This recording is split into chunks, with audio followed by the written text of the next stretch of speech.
Muita gente nem se lembra, mas a maior cidade do Brasil nasceu como uma pequena aldeia indígena ao redor de um colégio de jesuítas. Os tempos passaram, a cidade cresceu, se internacionalizou com os povos de todas as partes.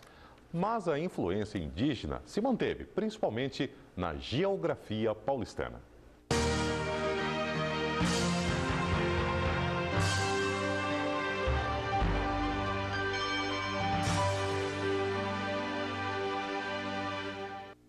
Um emaranhado de prédios e arranha-céus, concreto a se perder de vista, 11 milhões de pessoas, 5 milhões de automóveis, terceira maior cidade do mundo. Mas há 454 anos a paisagem era outra, uma vasta área de Mata Atlântica onde viviam os índios tupis. Depois chegaram os jesuítas, que construíram o pátio do colégio. O objetivo era catequizar os índios, como lembra este professor de História Indígena da PUC de São Paulo. Anchieta e o Nóbrega já haviam estado em Salvador e também em São Vicente. Mas as condições de vida não eram tão agradáveis como aqui no Planalto. E eles ficaram sabendo disso, através da boca dos índios mesmo. Existe uma região no Planalto onde há abundância de água e de peixes. Então eles se dirigiram para a região e no caminho de São Vicente para cá, o Nóbrega e o Anchieta converteram o cacique Tibiriçá. E nessa conversão, eles obtiveram a ajuda do cacique e, obviamente, de todos os índios da aldeia. Os índios foram a base para a intensa miscigenação. A pequena vila de São Paulo de Piratininga teve uma forte influência da língua tupi. A Tabatinguera é um importante segundo aldeamento e o nome Tabatinguera, obviamente também do tupi, significa antiga aldeia branca. E as casas que eram feitas aqui, a princípio, já levavam o modelo de casa ibérica, ou seja, chamado taipa de pilão.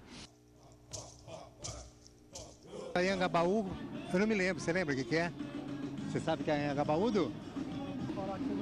Um dos cartões postais de São Paulo, o Vale do Anhangabaú, também tem este nome graças à influência indígena. No local onde hoje existe o vale, havia um córrego que os bandeirantes chamavam de Córrego das Almas, mas foram os índios que passaram a chamar o lugar de Anhangabaú. Professor, qual que é a origem desse nome complicado aí, Anhangabaú? Na realidade, a origem do nome é tupi e tem a união de três palavras. Anhangá, que era o nome de um veado que possuía a característica de ter a pele branca, e Ibá, a segunda palavra, que significa fruto ou fruta, e o último, U, que nós aportuguesamos, seria I, na palavra original, na forma original. Então nós teríamos a fruta, a água da fruta do veado Anhangá. Tupi-Guarani, Pacaembu, Ibirapuera, Tietê, Tamanduateí, até o reduto mais italiano da cidade, o bairro do Bexiga. O professor explica que o nome foi resultado de um surto de varíola que se alastrou na região.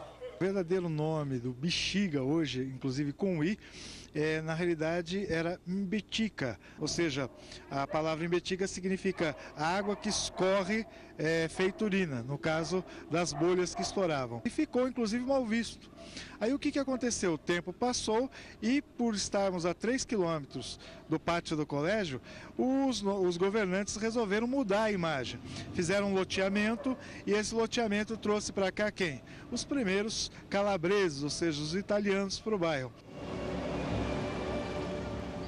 Na São Paulo de muitos rostos, a identidade indígena ainda está viva.